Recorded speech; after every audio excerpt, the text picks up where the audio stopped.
ETF index mutual funds నేర్చుకుని stock మార్కెట్లో రాణించాలనుకుంటున్నారా? వెంటనే ఈ నెంబర్కి కాల్ చేయండి.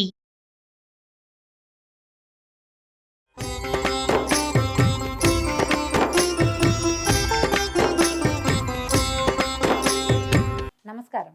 విష్ణు పురాణం 19వ భాగంలోకి వచ్చాం. 18వ భాగంలో సత్రాజిత్తు సూర్యుడి కోసం తపస్సు చేశాడని, సూర్యుడి చేత ఆయనకి ఏం లభించిందో విందామనుకున్నాము. అయితే తనకి కంటి ముందు సాక్షాత్కరించిన సూర్యభగవానుడిని చూసి ఎంతో సంతోషించిన సత్రాజిత్తు, దేవా, నీ ప్రచండ తేజోమూర్తిని చూడలేకపోతున్నాను, ప్రసన్నమూర్తిగా నన్ను ఆదరించు, నన్ను కరుణించు అని కోరుకునేసరికల్లా ఆయన పరమ ప్రసన్నమూర్తిగా సూర్యభగవానుడు ప్రత్యక్షమయ్యాడు. నీ భక్తికి మెచ్చాను, వరం కోరుకోమంటే నీ కంఠంలో ఉన్న దివ్యరత్నమైనటువంటి ఆ శమంతకమణిని నాకు ఇవ్వమని కోరుకున్నాడట. అయితే సూర్యభగవానుని మెడలో వేళ్లాడే రత్నమైనటువంటి శమంతక రత్నాన్ని వరంగా పొందాడు సత్రాజిత్తు. సత్రాజిత్తు ఏం చేశాడట, ఆ రత్నాన్ని తన కంఠమాలికలో వేసుకున్నాడు. దండలో ఆ రత్నాన్ని పొదిగించుకున్నాడు. అది ఇక మెడలో వేసుకుని వస్తే, అతను వస్తూ ఉంటే ఆ రత్నకాంతులు ఎలా నాలుగు పక్కలకి వెళ్తా అంటే సూర్యుడే దిగి వచ్చినట్టుగా అయిపోతుందట. సూర్యభ్రాంతిని కలిగిస్తుంది. ఆయన తిరిగి వస్తూ ఉంటే ద్వారకాపురవాసులంతా ఆశ్చర్యపోయి సూర్యభగవానుడు వస్తున్నాడని కృష్ణుని పిలిచి చెప్తున్నారట. దేవా, సూర్యుడే వస్తున్నాడంటే త్రికాలవేది అయిన శ్రీకృష్ణ పరమాత్మ చిరునవ్వుతోటి వాళ్ళకి ధైర్యం చెప్తూ, సూర్యుడి కాదు, సూర్యుని వలన ఒక రత్నాన్ని పొంది సత్రాజిత్తుడు అతన్ని దాన్ని తన మెడలో వేసుకొని వస్తున్నాడు. ఆ రత్నకాంతులే మీకు సూర్యభ్రాంతిని కలిగించాయని అందరినీ శాంతపరిచాడట. సత్రాజిత్తు తన ఇంటికి వచ్చి హాయిగా ఉన్నాడు. ఆ మణి దినానికి 8 బారుల బంగారము ధనము ఇస్తూ ఉండగా ఈ సత్రాజిత్తు అతిథులకి, అభ్యాగతులకి, యాచకులకి సంతృప్తిగా వినియోగిస్తూ నలుదిక్కుల పేరు పెంపులతోటి ప్రసిద్ధుడయ్యాడట. ఈ సమంతకమణి ప్రభావం వల్ల అతివృష్టి, అనావృష్టి, క్రూర జంతు బాధ, శత్రుపీడ ఇలాంటి దోషాలేమీ లేకుండా సత్రాజిత్తు ఉన్నటువంటి ఆ రాష్ట్రము ఆనంద నిలయంగా రాణిస్తూ ఉండేదట. ఇలా ఉండగా ఒకనాడు శ్రీకృష్ణుడు ఆప్తులందరినీ రావించి ఆలోచించాడట. రాజైన ఉగ్రసేనుడి దగ్గర రత్నం ఉండటం సమంజసం కదా అని మాట్లాడుకున్నారు. అయితే ఆయన కొంచెం సందేహించాడు ఆ మాట చెప్పడానికి. కథ కొంచెం తేడాగా కనపడుతుందండి. కొద్దిగా ఒక వాక్యమే. బలవంతంగా అడిగి తీసుకోవడం, ఇవ్వు రాజుకి ఇచ్చేయి అని అడిగితే బాగుండదేమోనని ఆయన వెనక్కి తగ్గాడట. అయితే శ్రీకృష్ణుడు పురప్రముఖులతో కొంతమందితో ఇలాంటిది ఆలోచించినట్టు సత్రాజిత్తుకు తెలిసింది. మనసులో ఒక రకమైన కలత రేగింది ఆయనకి. సరే, ఇవ్వమని కృష్ణుడు స్వయంగా అడిగితే ఇవ్వటమే. ఇవ్వనంటే విరసంగా ఏదైనా జరుగుతుందేమో, బలవంతులతో పగ బతుక్కి చితుకు అని ఆలోచించి తమ్ముడైన ప్రసేనజిత్తుడిని పిలిచి ఆ శమంతకమణిని అతనికి ఇచ్చి దీన్ని కృష్ణుడికి ఇవ్వాలని చెప్పాడు. ప్రసేనుడు అన్న దగ్గర సరే అన్నాడు, కానీ ఇవ్వకుండా తన కంఠహారంలో లాగా ధరించి తిరుగుతూ ఉండేవాడట. అయితే ఇతను కొన్నాళ్ళకి ప్రసేనుడు అశ్వారూఢుడై వేటకి అడవికి వెళ్ళాడట. అక్కడ ఒక చోట కంటపడిన సింహము ప్రసేనుడిని, గుర్రాన్ని చంపి అతని మెడలో ఉన్న మణిని తీసుకుపోయింది. కొంత దూరాన దానికి ఎదురుగుండా వచ్చిన జాంబవంతుడు దానిని చంపి శమంతకమణిని, ఆ మెరుస్తున్న దాన్ని బంతిగా భావించి గుహలో ఉన్న తన కుమారుడైనటువంటి సుకుమారుడికి ఇచ్చాడు. ప్రసేనుని సావు తెలిసినటువంటి యాదవులు శ్రీకృష్ణుని మీద నిందారోపణ చేశారు. శమంతకం పరిపాలకుడైన ఉగ్రసేనుడికి ఇవ్వాలని కృష్ణుని ఆలోచన. మెత్తమెత్తగా అడిగితే ఇవ్వడేమోనని అడవికి వెళ్ళాడు. మెళ్ళో వేసుకుని అడవికి వెళ్ళిన ప్రసేనజిత్తుని చంపి మణి తీసుకొచ్చేశాడు. ఈ ప్రజల్ని దయతో ఏలవలసిన వాడు దయ లేకుండా ఇట్లా దారుణంగా నడుస్తూ ఉంటే ప్రజలకేం దిక్కు అని ఇలా ఏమిటంటే ఒక మాట పుట్టేసరికల్లా దాని మీద 100 మాటలు పుడతాయి కదా. ఏ కాలమైనా నిందలు పుట్టడానికి ఒకటే కాలం, పోయే కాలమే అన్నిటికీను. అయితే క్రమంగా ఈ వాక్కులు, మాటలు మారుతూ, నోర్లు చెవులు మారుతూ శ్రీకృష్ణ పరమాత్మ చెవినబడింది. ఈయన ఏం చేశాడట, కొంత సైన్యాన్ని వెంట పెట్టుకుని ఆ ప్రసేనుడు వెళ్ళిన మార్గం వైపుకి అతను ఏ అడవికి వేటకెళ్ళాడో అక్కడికి వెళ్ళాడు. వెళ్తే అవి తిరిగి చూసిన తర్వాత చచ్చిపడి ఉన్న ప్రసేనుని కళేబరము వెంట వచ్చిన వారికి అడుగులు గుర్తించి చూపించాడు. ఇదిగో ఇక్కడ ప్రసేనుడి శవమే ఇది అని గుర్తుపట్టారు. అయితే అక్కడ కొంత దూరంలో ఓ సింహం చచ్చిపడి ఉంది. అక్కడి నుంచి అడుగులు జాడని చూస్తే ఒక కొండ గుహ దగ్గరికి వెళ్ళి అక్కడ చూశాడు. బల్లూకపు అడుగులు కనపడుతున్నాయి అని ఆలోచించి సైన్యాన్ని బయటే ఉంచి ఆయన లోపలికి వెళ్తే వివిధమణి ప్రభాభాసమై ఉన్న జాంబవంతుని భవనం కనిపించింది. అక్కడ లోపల కొండ గుహ లోపల ఎన్నో మణులతోటి అలంకరించినటువంటి ఇది కనపడిందట. లోపలికి ప్రవేశిస్తే ఒక దాది చిన్న బాలుని ఒళ్ళో పెట్టుకుని లాలిస్తూ అంటోందట, కుమారా, సింహం ప్రసేనుణ్ణి చంపగా సింహాన్ని జాంబవంతుడు చంపి తెచ్చిన ఈ శమంతకమణి ఇక నీదేరా, ఏడవకు నాయనా ఏడవకు అని పిల్లవాడిని లాలిస్తోందట. ఆ మాట విన్న కృష్ణుడు ఎదురుగుండా చూశాడు. ఈ సుకుమారుడు అని బాలుడితో మెడలో మిరుమిట్లు గొలుపుతున్న శమంతకమణి సూర్యబింబం వెలుగుతున్నట్టుగా ఉంది. అయితే ఒక ముందడుగు వేసి ఆ కుమారుడి మెడలో ఉన్న మణిని తీశాడట. ఆ మణిని తీసేసరికల్లా దాసి భయంతో కేకలు పెట్టేసరికల్లా లోపల ఉన్న జాంబవంతుడు కోపించి శ్రీకృష్ణునితో 21 దినాలు పోరాడాడు. మనం ఇలాంటి కథే వింటాం, కొంచెం తేడాలతోటి. ఈ లోపల ఇలా యుద్ధం ఉంటే ఈ పైనున్న శ్రీకృష్ణుడు సైనికులు వారం రోజులు ఉన్నారు, కృష్ణుడు రాలేదు, పరలోకానికి వెళ్ళిపోయాడేమోనని భయపడి విచారిస్తూ వెనక్కి తిరిగి ఆ బంధుమిత్రులకి చెప్పారట. వాళ్ళు బంధుమిత్రులు ఏమనుకున్నారు, కృష్ణుడు రాలేదంటే ఏదో జరిగింది విపరీత క్రియ, అందుకే కుదరలేదని పారలౌకిక క్రియలు కూడా చేసేశారు. ఈ శమంతకమణి వల్ల ఇలా అసహ్యంగా జరగకూడని విషయం జరిగిపోయిందట. అలా జాంబవంతునితోటి 21 దినాలు పోరాడగా క్రమంగా తిండి నిద్ర లేక అప్పటికే దిగజారిపోయిన శరీరంతో జాంబవంతుడు పోరాడలేక శ్రీకృష్ణునితోటి ఇట్లా అన్నాడు. ప్రభు, మునుపు శ్రీలంకలో రావణుని సైన్యం రాముని సేనతో పోరాడినప్పుడు కంటపడిన రాక్షసుని ముక్కలు ముక్కలుగా చిదిపి రాముని చేత మన్ననగొన్నవాడను, నాకు మనుష్యుడు ఒక లెక్క, నా పేరు విన్నంతనే దేవదానవ సైనికులకు గుండెల్లో దడబుడుతుంది, అలాంటి నన్ను ఎదిరించి అదిమి నీరసపెట్టిన నిన్ను మానవుడు అనటానికి వీల్లేదు, నన్ను అనుగ్రహించడానికి ఈ రూపాన వచ్చిన శ్రీమన్నారాయణుడివా తండ్రి నువ్వెవరు అని అడిగితే అప్పుడు కృష్ణుడు చిరునవ్వుతో చూసి తన సమాచారాన్ని చెప్పి పోరు వల్ల కలిగినటువంటి బాధను పోగొడుతూ మేనుని నిమరగా జాంబవంతుడు తొల్లిట ముందున్న జవసత్వాలు కలిగిన వాడయ్యాడు. పరమానందంగా కృష్ణుడిని తన మేడలోకి తీసుకుపోయి ఆరాధించాడు. తన కూతురైన జాంబవతినిచ్చి వివాహ పద్ధతిని పలికాడు. వివాహం చేసుకొని ఆయన ఈ కూతురుని ఇచ్చేశాడు. శమంతకంతో పాటు మరికొన్ని వస్తువులు వస్త్రాలు అరణంగా ఇచ్చాడు. అవన్నీ తీసుకుని శ్రీకృష్ణుడు జాంబవతితో సహా ఆనందంగా ద్వారక్కి తిరిగొచ్చాడు. కృష్ణుని చూసి పురవాసులు పరమానంద భరితులై ఆనందించారు. కృష్ణుడు జాంబవతిని మేడలోకి చేర్చి కిందకి వచ్చి సత్రాజిత్తుని రమ్మని కబురు చేశాడు. సత్రాజిత్తు వచ్చాక కృష్ణుడు సమంతకాన్ని సత్రాజిత్తునికి ఇచ్చి జరిగిందంతా చెప్పి తన మీద పడిన నిందని తానే పోగొట్టుకున్నాడు. ఇదే కథ మనం వినాయక వ్రతకల్పంలో చెప్పుకుంటాం. సత్రాజిత్తు బాగా ఆలోచించి ఈ మణి ఎప్పటికైనా నాకు అపాయకరమే, ఏం చేయాలి, దీని మీద కృష్ణుడికి కోరిక కలగకుండా చేయాలి, పైగా ఇప్పుడు ఇలాంటి నింద వేసి ఇంత పొరపాటు జరిగి మధ్యలో అసహ్యకరమైన పారలౌకిక క్రియలు చేయకూడనివి అవి కూడా దీనివల్లే జరిగింది కాబట్టి పెద్దలతో చెప్పి ఒప్పించి ఏం చేశాడు, తన కూతురైన సత్యభామని కృష్ణుడికి ఇచ్చి కళ్యాణం జరిపించాడు. కృతవర్మ అక్రూరుడు శతధన్వుని వద్దకు వెళ్ళి చూసావా సత్రాజిత్తు ఏం చేశాడో, మనలో ఒకరికి ఇస్తానని మునుపు చెప్పి సత్యభామని కృష్ణుడికి ఇచ్చాడు. అంటే ఈ సత్యభామమణిని కృతవర్మకి అక్రూరుడికి వీళ్ళందరికీ ఎవరెవరికో ప్రామిస్ చేశాడనమాట. మనకి ఇస్తానని చెప్పి కృష్ణుడికి ఇచ్చి పెళ్లి చేశాడు. ఈ పని మాకే కాదు నీకు కూడా సిగ్గు కలిగించేదే.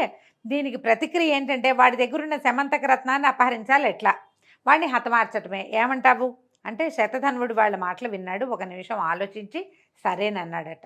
అలా ఉండగా కొన్నాళ్ళు అయిన తర్వాత లక్క ఇంటనున్న పాండవులకు దుర్యోధనుడు హాని కలిగించాలనే ఉద్దేశంతో ఆ ఇంటికి అగ్నిని పెట్టే ప్రయత్నంలో ఉండటం తెలిసి ఆ ఆపద నుంచి వాళ్ళని కాపాడడం కోసం శ్రీకృష్ణుడు ద్వారక నుంచి వారణావతం వెళ్ళాడు. ఎక్కడైతే లక్క ఇల్లు ఏర్పరిచారో అక్కడికి వెళ్ళాడు.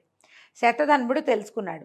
ఇదే తగిన అదనని ఒకనాటి రాత్రి సత్రాజిత్తుని ఇంటికి వెళ్ళి ఇల్లాలు కుమారులు గోల పెడుతుండగా అతన్ని దారుణంగా చంపి శమంతకమణిని తీసుకెళ్ళిపోయాడు.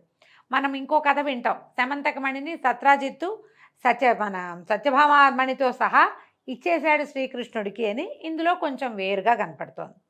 అయితే ఏం చేశారు, ఈ శమంతకాన్ని పట్టుకుపోయాడు శతధన్వుడు. ఈ కృతవర్మ అక్రూరుడు చేసిన దుర్బోధతోటే శతధన్వుడు ఈ దారుణ కర్మ చేశాడని సత్యభామ అర్థం చేసుకుంది. తగిన వీరభటల్ని వెంటుంచుకుని రథమెక్కి వడివడిగా తోలించి వారణావతానికి వెళ్ళిపోయిందట. భర్త దగ్గరికి వెళ్ళింది. కృష్ణుడిని దర్శించి నమస్కరించి కన్నీళ్ళు ఒత్తుకుంటూ దీనంగా చెప్పింది, మా నాన్నని అర్ధరాత్రి వేళ ఆ శతధన్వుడు వెళ్ళి మా తండ్రిని సంహరించి ఈ వజ్రాన్ని ఈ సమంతకాన్ని తీసుకుపోయాడు అని చెప్పేసరికల్లా ఆయన ఆశ్చర్యపోయి అయిందేదో అయింది సత్యభామ, విచారించుకో, ఆ శతధన్వుడిని హతమారుస్తానని ప్రధారూఢుడై ధర్మరాజాదుల్ని వీడుకొలిపి ఈయన మళ్ళీ వెనకొచ్చాడు ద్వారక్కి. ఆ రాత్రి ఉగ్రసేనుడు బలరాముడు మొదలైన తన వారి వల్ల శతధన్వుని తులువతనం తెలిసి విచారించి కోపించి ఇట్లా అన్నాడట, సూర్యప్రసాదితమైన ఆ రత్నం వల్ల ప్రసేనుడు అరణ్యంలో సింహం చేత చంపబడ్డాడు. ఇప్పుడు సత్రాజిత్తేమో శతధన్వుడి ఖడ్గానికి గురయ్యాడు. అన్నదమ్ములు ఇద్దరు ఇట్లా దుర్మరణం పాలైపోయారు అని అన్నయ్యని చూసి ఆ శమంతకమణి ముల్లోకాలకి ఉపకారకమైనది, ఇక మన వద్దే ఉండాలి, ప్రపంచానికి మేలు చేసేది మన దగ్గరే ఉండాలి, దుష్ట శతధన్వుని హతమార్చకపోతే మనకు అపకీర్తి వస్తుందని గట్టిగా అన్నయ్యకి చెప్పాడు. చెప్పేసరికి బలరాముడు అన్నట్ట సరే వాడిని పరిమార్చి ఆ రత్నాన్ని కైవసం చేసుకుంటానని బలరాముడు ప్రతిజ్ఞ చేశాడు. ఈ కథలన్నీ మనకు తెలియదండి, ఇవి కొంచెం కొత్త గాథలు. ఈ సమాచారం శతధన్వుడికి తెలిసింది. భయంతో వణికిపోయాడు. బలరాముడు అంటే మామూలు వాడా? ఆయన చూసి భయపడాల్సిందే ఎవరైనా సరే. ఎవరికీ తెలియకుండా ఏకాంతంగా కృతవర్మ దగ్గరికి వెళ్ళి బలరాముడి ప్రతిజ్ఞని చెప్పి నాకు తోడుగా నువ్వు రమ్మన్నాడు. రమ్మనేసరికల్లా శతధన్వుడి మాటలకి కృతవర్మ అన్నట్ట వెటకారంగా నవ్వేట, నువ్వు కృష్ణుడితో పగకి సిద్ధపడుతున్నావా? నేనే కాదు ఆ లోకమంతా ఏకమైన ఆ పురుషోత్తముడిని ఎదిరించి ముందు నిలవగలదా? వద్దు వద్దు, దుర్వివాదం చేయొద్దు, మొండిగా ఉన్నావా, నీకు తగిన శాస్తి జరుగుతుంది అనేసరికల్లా ఏం చేయాలి? పో, నువ్వు పరిగెత్తుకుంటూ వెళ్ళి కాళ్ళు పట్టుకుని బాబు నన్ను వదిలేయండి అని ఆ వజ్రాన్ని రత్నం వాళ్ళకి ఇచ్చేయాలి. అట్లా కాకుండా ఆయన నా మీదకి వస్తాడు, నువ్వు నాకు తోడుండని ఎవరినైనా పిలిస్తే నీతో ఎవడూ రాడు, నేను రానన్నాడు ఆ కృతవర్మ. రాననేసరికల్లా ఇతను పరిగెత్తుకుంటూ వెళ్ళి అక్రూరుడి దగ్గరికి వెళ్ళాడు. తన దుర్దశ చెప్పాడు. చెప్పేసరికల్లా అక్రూరుడు ఏమన్నట్ట కృతవర్మలాగా, ఇదేమి దుర్బుద్ధి, కృష్ణుడితోటి పగేమిటి, నువ్వు బతికుంటావా? కృష్ణుడు ఎవరనుకున్నావు? ఇతడు సకలలోక భర్త, కర్త, సంహర్త.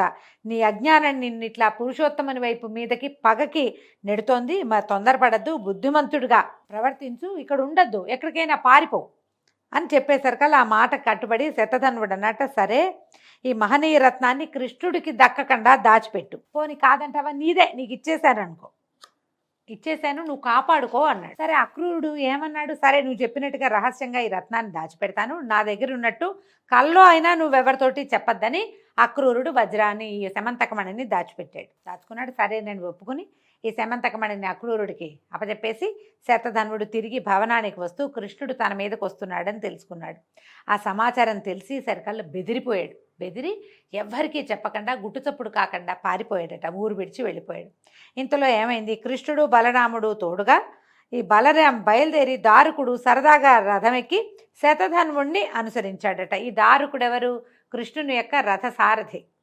ఎక్కేసరికల్లా ఈ శతధన్వుడి గుర్రము వాయువేగంతో పారిపోయి మిథిలా నగరం పొలిమేరలో ఉన్న ఒక తోటలో ప్రవేశించి మరణించిందట. గుర్రం పడి చచ్చిపోయింది. ఆ గుర్రం మీద ఉన్న శతధన్వుడు కింద పడిపోయాడు. వెంట ఉన్న కృష్ణుడు ఏం చేశాడట, ఈ శతధన్వుడి స్థితి గమనించి అన్నం చూసి, అన్నా నువ్వు రథం మీద ఇక్కడే ఉండు, వాడి సంగతి చూస్తానని ఈ రథం మీద నుంచి దిగి సింహంలాగా పరిగెత్తాడట. అంటే తదేక దృష్టితో పరిగెత్తాడు. పరిగెత్తేసరికల్లా ఏమైంది, అల్లంత దూరాన కనపడ్డాడు శతధన్వుడు. కనపడి నిలు అని హెచ్చరించి ముందుకు అడుగు వేశాడు. చక్రాన్ని విడిచిపెట్టాడట. చక్రం విడిచేసరికల్లా సుదర్శనాయుధం వెళ్ళి శతధన్వుడిని సంహరించింది. తల తగిలి పడిపోయింది. కళేబరం కింద పడింది. కృష్ణుడి దగ్గరికి వెళ్ళి కళేబరం మీద ఉన్న నగలన్నిట్లలో చూశాడు, కానీ శమంతకం కనపడలేదు. కనపడిపోయేసరికి వెనక్కి తిరిగి వచ్చి బలరాముడితో చెప్పాడు, అన్న వాడి దగ్గర శమంతకం కనిపించట్లేదు, ఆశ్చర్యంగా ఉందనేసరికల్లా బలరాముడికి కోపం వచ్చేసరికల్లా నాకు ఇవ్వాల్సి వస్తుందని మోసపు మాటలు మాట్లాడుతున్నావా, పో, నీతో ఉనికి తగదు, నీతో ఉండకూడదు, నువ్వు అబద్ధాలు ఆడుతున్నావని చిరాగ్గా మాట్లాడాడట బలరాముడు. కృష్ణుడు ఆ మాటలకు బాధపడి, అన్నా వాని దగ్గర లేదంటే నేను మోసం చేశానా, అలాంటి పని ఎప్పుడైనా నేను నీ దగ్గర చేస్తానా, ఎన్నడూ చేయను, ప్రమాణవాక్కుగా చెప్తున్నా. ఆ శవం తాలూకు శరీరం మీద కళేబరం మీద శమంతకం లేదు, లేకపోతే నీకు కావాలంటే ఆ సూర్యుడి దగ్గర ఉన్న కంఠహారాలన్నీ తెప్పించిస్తాను అని ఎంతో ముద్దుగా వినయంగా చెప్పాడట. కానీ బలరాముడు ఒప్పుకోలేదట. ఆయన మద్యపానంలో ఉన్నాడు. ఆ ప్రయాణంలో ఆయన విశ్రాంతి తీసుకుంటున్న సమయంలో ఆయన బండెక్కిచ్చి తీసుకొచ్చారు. ఆయన మద్యపానంలో ఉన్నాడు. తాగి ఆ ఒళ్ళు తెలియక, చీచి నేను నీతో ఉండను, నువ్వు అబద్ధాలు ఆడుతున్నావు, నీకు ఎప్పుడు ఇదే అలవాటు, నీతో ద్వారకలో ఉండటం ఇక నా వల్ల కాదు, నేను ఎక్కడికి పోతాను, నీ దారి నువ్వు పో అని ఏం చేశాడట, చొరచొరలాడుతూ నాగలి భుజాన్ని వేసుకుని కోపంతో గబగబా నడుచుకుంటూ మిథిలా నగరానికి వెళ్ళిపోయాడట. అక్కడ జనక చక్రవర్తి దగ్గర మన్నన పొంది నివాసం ఏర్పరచుకుని అతని ముఖతః ఆధ్యాత్మ విషయాలు వింటూ దుర్యోధనుడికి గదాయుద్ధ విషయం బోధించే గురువై 3 సంవత్సరాలు ఉన్నాడట. ఇట్లా ఒకటి జరిగిందా అంటే ఇలా కూడా జరిగింది. జనకుడు సీతాదేవి తండ్రి అయిన జనకుడు కాదు, ఆ వంశానికి చెందినవాడు. అప్పటి మిథిలా నగరానికి రాజుగా ఉన్నటువంటి ఒక జనకుడు, జనక రాజర్షి అనే పేరుతోటి ఉంటుందన్నమాట ఆ పదవి. అక్కడ ఉండిపోయాడు. ఈయన ఎప్పుడైతే ఇక్కడ ఉన్నాడని తెలిసిందో దుర్యోధనుడు వచ్చి ఈయన దగ్గర గదాయుద్ధం నేర్చుకోవటం మొదలుపెట్టాడు. ఈ కృష్ణుడు ద్వారక వచ్చి ఇలాంటి నిందెట్లా వచ్చింది, దీనికి ఏం విరుగుడు, నాకు అర్థం కావట్లేదు. ఒకసారి నిందొచ్చింది, ప్రయత్నం చేసి పోగొట్టాను. రెండోసారి అన్నకే కోపం వచ్చింది. ఈ వజ్రం వల్ల, ఈ సమంతకమణి వల్ల ఇలాంటి సమస్య వచ్చింది ఏంటని ఆయన విచారంగా ఉండేవాడట. అయితే ఈ కృష్ణుని విచారం తెలుసుకున్న ఉగ్రసేనాదులు మిథిలకు వెళ్ళి బలరాముడి కలత తీరేటట్టుగా బోధించి కాదు అతని దగ్గర లేదు, కృష్ణుడు ఎందుకు చేస్తాడు, నీతోటే ఉన్నాడు కదా, ఇట్లా ఏవో మంచి మాట్లాడి మళ్ళీ 3 ఏళ్ల తర్వాత ఆయన్ని ద్వారకి తీసుకొచ్చారు. ఈ శమంతకమణిని అది ఎక్కడుంది ఇంతకీ? ఈ అక్రూరుడు తన ఇంట్లో భద్రంగా రహస్యంగా దాచిపెట్టాడు. అయితే అది రోజుకి 8 బారువుల బంగారం ఇస్తుందట. ఈయన ఏం చేశాడు అక్రూరుడు, దాన్ని నిరర్థకంగా వెచ్చించకుండా పరమేశ్వరార్పణంగా యజ్ఞాలు చేస్తూ యజ్ఞదీక్ష కలిగినటువంటి క్షత్రియ వైశ్యులను చంపిన వారు బ్రహ్మత్యాపాతకానికి కట్టుబడతారని పెద్దల వల్ల విన్నవాడు కనుక యజ్ఞదీక్ష తనకు రక్షగా 60 సంవత్సరాలు ఎలాంటి అపాయము లేక సుఖంగా ఉన్నాడు. ఆ రత్న ప్రభావం వల్ల ఆ దేశం ఎలాంటి అరిష్టాలు లేక ధనధాన్య సమృద్ధితోటి విలసిల్లింది. అక్రూరుడి దగ్గర దాచిపెట్టబడి చాలా కాలం దానివల్ల వచ్చిన ధనాన్ని యజ్ఞాలకి యాగాదులకే ఖర్చు పెట్టాడు. సొంతానికి ఆయన వాడుకోవాలి. ఆ రత్నం ఎక్కడుంటే అక్కడ సూర్యుడు ఉన్నట్టే కాబట్టి రాజ్యం కూడా సుభిక్షంగా ఉండేదట. కొంతకాలం గడిచిన తర్వాత భోజుడు మొదలైన రాజులు నీతి నియమం లేక దొమ్మి యుద్ధం చేసి సాత్వతి అనే ఆయన తనకు ప్రపత్రుడైన శత్రుఘ్నుడిని చంపేశారట. చంపేసేసరికల్లా ఆ సంఘటనతో అక్రూరుడు భయపడి, అయితే తనకి ఏ ఆపద కలుగుతుందోనని భయపడి ద్వారకలో ఉండలేక భోజుడితో కలిసి కాశీకి వెళ్ళిపోయాడట. అక్రూరుని ఎడబాటు ద్వారకలో యాదవ భూమికి గొప్ప ఉపద్రవం తీసుకొచ్చింది. అనావృష్టి, పాడి పంటలు లేక రోగాలు కలిగి ప్రజలు బాధపడడం, ఇలా అనరాని వినరాని కనరాని ఉత్పాతాలకు విశేషించి ద్వారక నెలవైపోయింది.